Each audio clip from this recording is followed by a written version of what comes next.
Mais maman, qu'est-ce que tu as? Oh, c'est rien, Lucas, juste un mal de tête. Mais j'ai pris un cachet, ça devrait aller mieux. Ta tête? Je sais pas, mais là c'est plutôt ton visage qui m'inquiète. Quoi? Qu'est-ce qu'il a mon visage? J'hésite entre des cloques, à moins que ce soit des pustules. Oh, mais tu l'as acheté où ce médicament? Depuis peu, la vente en ligne de médicaments non soumis à prescription médicale obligatoire est autorisée en France. Une nouvelle pratique qui demande une certaine vigilance. Il faut absolument vérifier avant toute chose que le site est bien celui d'une pharmacie d'officine agréée en allant sur le site internet soit du ministère de la Santé, soit sur le site du Conseil de l'Ordre des pharmaciens qui donne la liste des pharmacies agréées. Pas question d'acheter ces médicaments sur des sites de petites annonces ou sur de grandes plateformes de vente en ligne. Le médicament n'est pas un produit comme les autres. Il peut être dangereux pour la santé s'il s'agit de médicaments contrefaits, falsifiés ou d'origine douteuse. Donc il faut absolument s'adresser à un professionnel de santé, d'où l'intérêt de passer par un pharmacien qui a l'autorisation de vendre sur Internet. C'est un gage de confiance puisque la France possède une chaîne de fabrication et d'approvisionnement en médicaments extrêmement sécurisée. Aujourd'hui, du fabricant jusqu'au pharmacien d'officine, vous n'avez qu'une succession de pharmaciens présents le long de la chaîne. Donc de la fabrication jusqu'à la dispensation, uniquement des professionnels de santé pour justement surveiller, contrôler, fabriquer, concevoir, distribuer, conseiller ou dispenser le médicament. L'ensemble de ces professionnels est soumis à l'obtention d'une autorisation.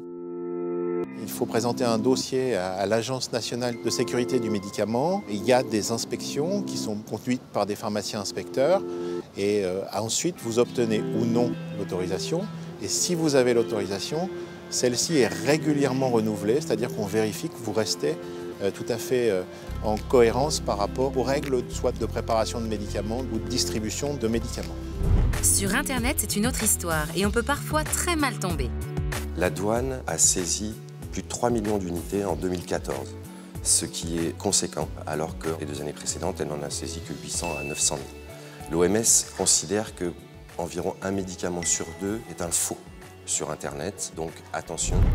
Des médicaments qui n'ont donc que le nom, puisqu'en général falsifiés, et dont les conséquences peuvent être très lourdes pour la santé. Le médicament falsifié, c'est un médicament dont le principe actif est soit absent, donc ce médicament ne vous soigne pas, soit est un autre principe actif qui peut être très dangereux pour la personne qui le prend. Par exemple, un anticancéreux qui est en réalité un placebo, naturellement, c'est extrêmement dangereux puisque ça ne soignerait pas le patient. Et à l'inverse, si vous avez un amincissant censé être à base de plantes et qui en réalité contient de la sibutramine, une substance active interdite, là encore, ce serait dangereux pour la santé.